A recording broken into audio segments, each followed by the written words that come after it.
Ya, saya Dwi Anggia dan Andromeda Mercury masih memandu debat kelima calon presiden pemilu tahun 2024. Andro, ini sesi adalah yang paling ditunggu-tunggu, Andro.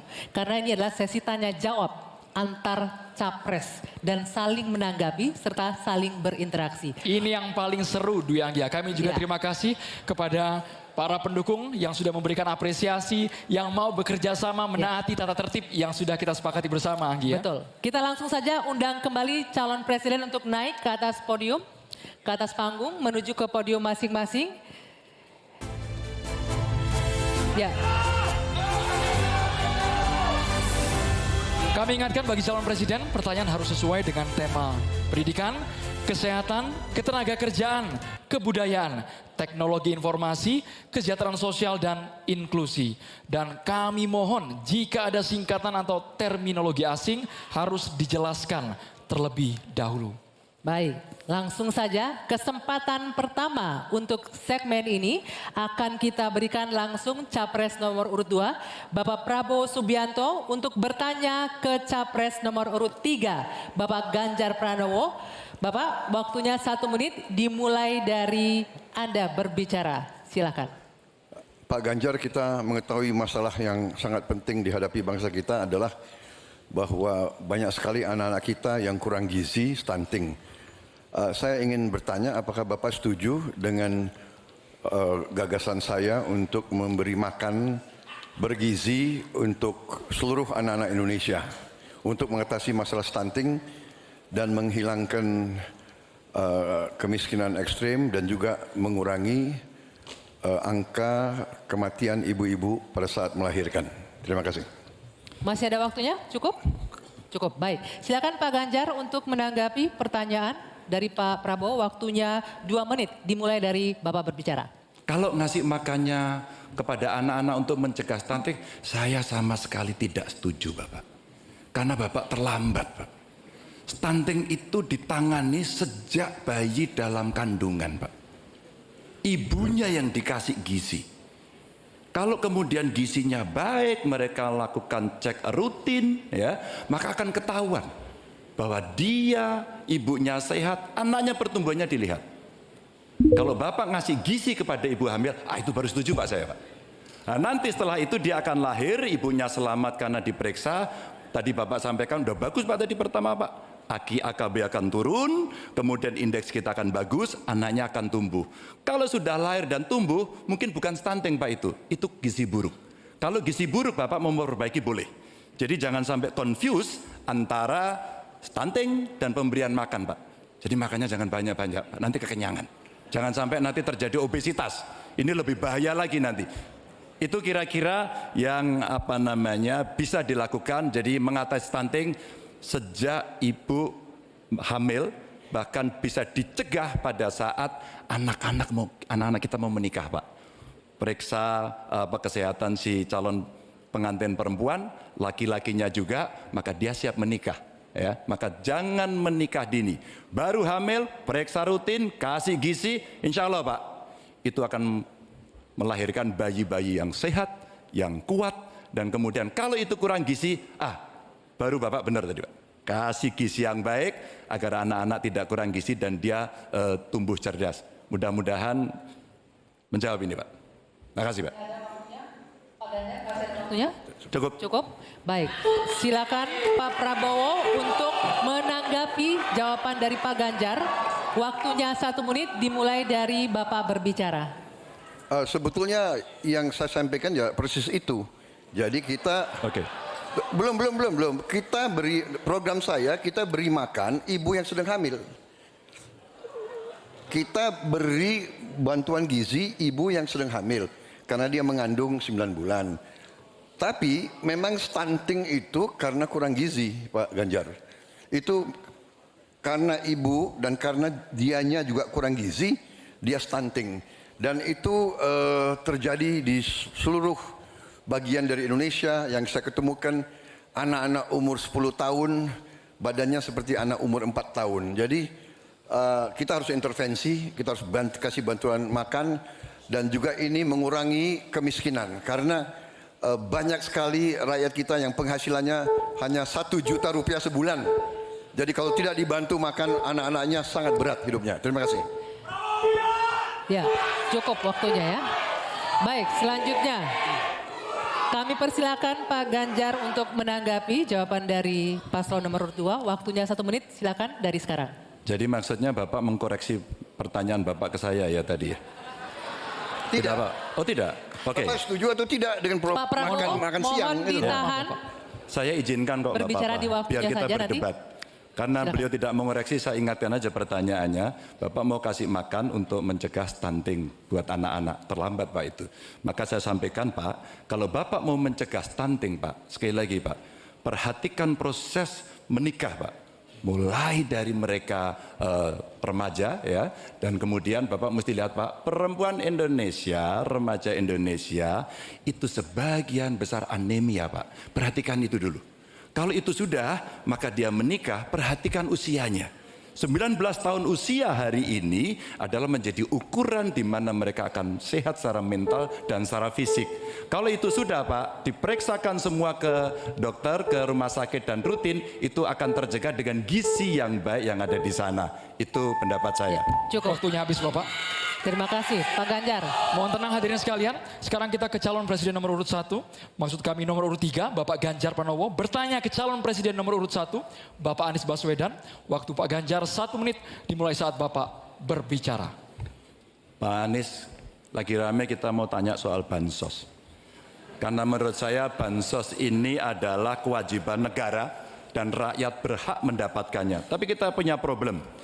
Karena banyak klaim yang diberikan seolah-olah ini bantuan orang per orang atau kelompok. Padahal kita masih punya.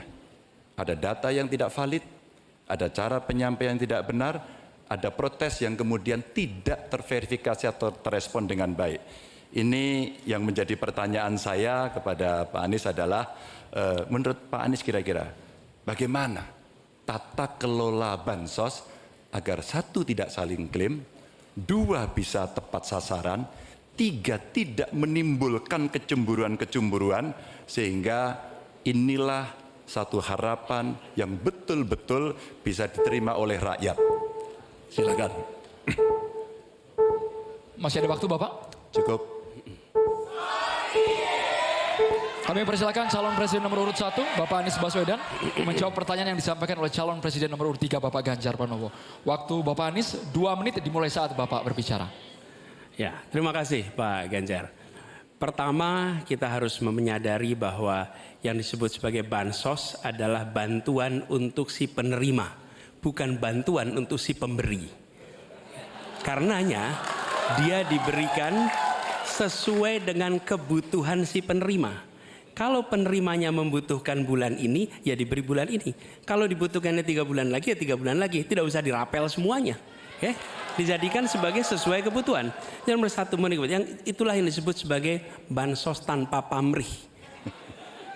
Kemudian yang kedua, pemberian bansos ini harus tepat sasaran. Artinya diberikan melalui pendataan yang baik, informasi data itu harus akurat, dan mekanisme pemberiannya melalui jalur birokrasi, bukan dibagikan di pinggir jalan, tapi dibagikan langsung di lokasi menggunakan siapa menggunakan jalur birokrasi. Kemudian yang ketiga, yang tidak kalah penting, ketika kita berbicara tentang bansos ini, harus bansos itu bisa dipastikan mereka yang miskin, prasejahtera itu termasuk di dalamnya. Jangan sampai mereka terlewatkan. Karena itu kami menyusun ini sebagai bagian dari perubahan adalah bansos plus. Angkanya ditingkatkan. Yang belum masuk masih miskin dimasukkan dan diberikan bekal pelatihan, pendampingan supaya mereka pelan-pelan bisa mandiri dan hidup lebih sejahtera. Jadi kami melihat ketika sampai kepada bansos, bansos ini adalah atas nama negara. Ketika saya bertugas di Jakarta, semua paket bansos di kerdusnya diberikan label dibiayai APBD DKI Jakarta, bukan dari gubernur, dari uang rakyat lewat APBD DKI Jakarta. Jelas posisinya. Selanjutnya kami mohon kepada calon presiden nomor 3, Bapak Ganjar Pranowo, menanggapi jawaban calon presiden nomor 1, Bapak Anies Baswedan. Waktu Bapak 1 menit dimulai saat Bapak berbicara. Terima kasih. Ya kali ini pasti setuju dong. Karena proses logic thinkingnya adalah datanya diperbaiki. Ini yang pernah kita lakukan dan ketika kawan-kawan KD sudah bersusah payah diberikan ke atas, balik lagi pada data yang sama. Seolah-olah kita abai pada soal data ini sehingga betul-betul bansos yang diberikan yang rencananya tadi menurunkan kemiskinan, mengurangi gap, menurunkan kemiskinan oke ternyata. Tapi gap tidak. Berapapun besarnya gapnya tetap tinggi. Ini menarik dan kami punya data yang kita bisa baca dan tentu saja ini penting memang paradigma bansos sekali lagi ini betul-betul hak rakyat. Tugas negara dan pemerintah adalah memastikan itu bahwa ini adalah tepat sasaran dan tepat waktu. Tadi yang disampaikan betul. Dan kami berusul bantuannya ganti aja deh bantuan kesra karena tugas negara itu menciptakan keadilan sosial, bukan menciptakan bantuan sosial. Waktunya habis Bapak. Sekarang Bapak Anies Baswedan untuk langsung menanggapi jawaban dari Bapak Ganjar Pranowo. Waktu Bapak 1 menit dimulai saat Bapak berbicara. Mohon tenang hadirin sekalian. Ya, terima kasih Pak Ganjar. Dan yang dibutuhkan juga Pak Ganjar, kita harus mulai memikirkan opsi bahwa bantuan itu bisa berbentuk cash transfer, mengurangi potensi korupsi dalam pengadaan barang. Karena kita tahu pengadaan bantuan sosial itu pada satu sisi memang membantu, sisi lain ini memberikan usaha pada justru usaha-usaha raksasa. Karena yang diisikan di situ adalah produk-produk dari perusahaan-perusahaan raksasa. Dan ini yang menurut saya harus koreksi. Bila bantuan itu diberikan langsung dalam bentuk cash, ini salah satu yang perlu kita pertimbangkan. Mereka langsung gunakan sesuai dengan kebutuhannya. Lalu yang soal data. Data ini sesungguhnya bisa dikerjakan bersama-sama. Kami pernah lakukan di situ, pasti sama nih Pak Ganjar, berikan kepada RT, RW, mereka musyawarah mencocokkan siapa dalam daftar itu yang benar, siapa dalam daftar itu yang keliru. PKK, LMK, kemudian Karang Taruna, RT, RW, mereka bisa membantu. Datanya akurat, dananya dipakai sesuai kebutuhan. Makasih. Waktunya habis Bapak. Ya, untuk sesi selanjutnya kita berikan kesempatan Capres nomor urut 1 untuk bertanya ke Capres nomor urut 2. Kami persilakan Pak Anies untuk bertanya kepada Pak Prabowo. Waktunya 1 menit dimulai dari Anda berbicara. Silakan Pak Anies. Baik, Pak Prabowo yang saya hormati, gagasan yang Bapak bawa dan Bapak gaungkan adalah keberlanjutan. Pertanyaannya kemudian, apakah yang sekarang kurang dari pemerintah hari ini akan dilanjutkan? Asumsi saya tidak. Yang kurang tentu tidak dilanjutkan. Karena itu pertanyaan yang perlu dijawab adalah terkait dengan persoalan perempuan. Bagi kami persoalan perempuan ini sangat penting. Dan karena tadi tidak ditanyakan di dalam dialog tadi, maka saya merasa perlu untuk mengangkat tema ini untuk memberikan kepada kita yang nantinya berada di puncak kepemimpinan nasional, memberikan perhatian yang serius pada persoalan perempuan. Ini persoalan yang mendasar. Pertanyaannya Pak, bisakah Bapak jelaskan apa yang kurang dalam pemberdayaan dan perlindungan perempuan sekarang dan bagaimana mengubahnya? Terima kasih Pak. Ya, cukup waktunya. Silakan dijawab Pak Prabowo. Waktu Anda 2 menit untuk menjawab. Dimulai dari Bapak berbicara. Baik, benar sekali ya, kita benar-benar melihat bahwa peranan perempuan sangat penting dalam kehidupan suatu bangsa. Dan karena itu fokus saya adalah tadi ya, membantu gizi makan untuk kaum ibu-ibu yang hamil. Kedua, fokus kepada pendidikan. Saya ingin membangun sekolah-sekolah unggul terpadu di tiap kabupaten, di mana kaum perempuan harus diberi suatu kesempatan yang sama dengan kaum laki-laki. Dan ini sudah saya rintis di Universitas Pertahanan, di program-program S1 yang kita buka di 10 prodi di bidang Science, Teknologi, Engineering, Mathematics. Ternyata proporsi perempuan sangat besar.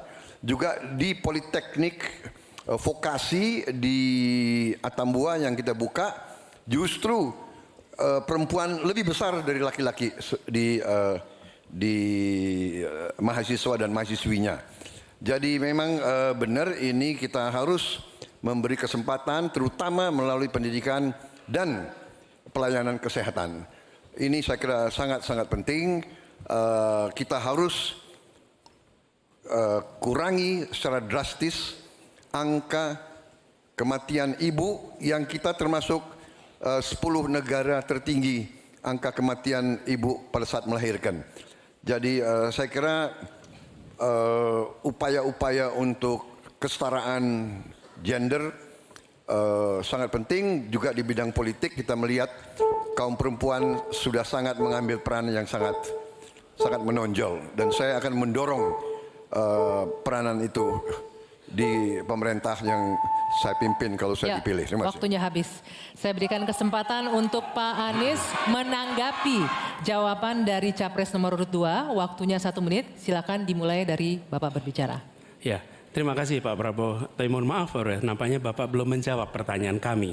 Karena pertanyaan adalah tentang perlindungan perempuan, yang permasalahan apa dan bagaimana mengubahnya. Mohon nanti sesudah ini mungkin bisa dielaborasi soal perlindungannya. Kami melihat ada 3 hal ketika bicara itu. 1, perlindungan. Karena kita menyaksikan jumlah kekerasan pada perempuan luar biasa banyak, tinggi. Catatannya ada 3,2 juta kasus selama 8 tahun terakhir ini. Itu yang tercatat, itu yang terlaporkan. Dan perempuan ini harus dimuliakan, harus dilindungi, dan kekerasan pada perempuan tidak boleh disepelekan, tidak boleh dianggap sebagai isu kecil. Dari mulai catcalling sampai kekerasan fisik, itu semua harus ditindak tegas dan kami akan tidak tegas. Kemudian yang kedua, kesetaraan. Yang sekarang bekerja dibangunkan daycare sehingga bagi ibu yang mempunyai anak bisa ada tempatnya. Yang ketiga, kesejahteraan. Perempuan harus punya upah yang setara dengan laki-laki. Itu kira-kira Pak. Terima kasih. Baik, kami berikan kesempatan Pak Prabowo menanggapi respon dari Pak Anies tadi. Waktunya 1 menit, dimulai dari Bapak berbicara. Tadi Pak Anies kurang tegas membicarakan masalah kekerasan terhadap perempuan dan perlindungan. Oh, kita harus tegakkan hukum. Dalam perlindungan masalah-masalah itu kita tegakkan hukum. Dan itu harus kita tegakkan dengan sekeras-kerasnya. Dan itu sudah menurut saya aksiomatis. Tanpa kita berpikir panjang, memang itu kita harus lindungi seluruh rakyat kita, apalagi kaum perempuan dari segala bentuk penindasan, kekerasan, eksploitasi, human trafficking, dan sebagainya. Jadi saya sangat-sangat mendorong penegakan hukum yang sekuat-kuatnya dan bantuan kepada lembaga-lembaga event non pemerintah, NGO-NGO yang bergerak di bidang perlindungan kaum perempuan. Saya sendiri aktif menyelamatkan kaum perempuan yang bekerja di luar negeri dari tindakan-tindakan kekerasan seperti itu. Terima kasih. Baik. Terima kasih. Hadirin sekalian, sekarang waktunya Bapak Ibu di sini untuk memberikan apresiasi kepada para calon presiden yang telah memasuki sesi tanya jawab dan saling menanggapi. Kami persilakan Bapak Ibu untuk memberikan apresiasi setinggi-tingginya kepada para calon presiden. Sesi tanya jawab antara calon presiden, Anggi, masih terus berlanjut. Betul sesaat sekali. lagi ya. Ya, kita akan lanjutkan usai jeda. Tetaplah di debat kelima calon presiden pemilu tahun 2024.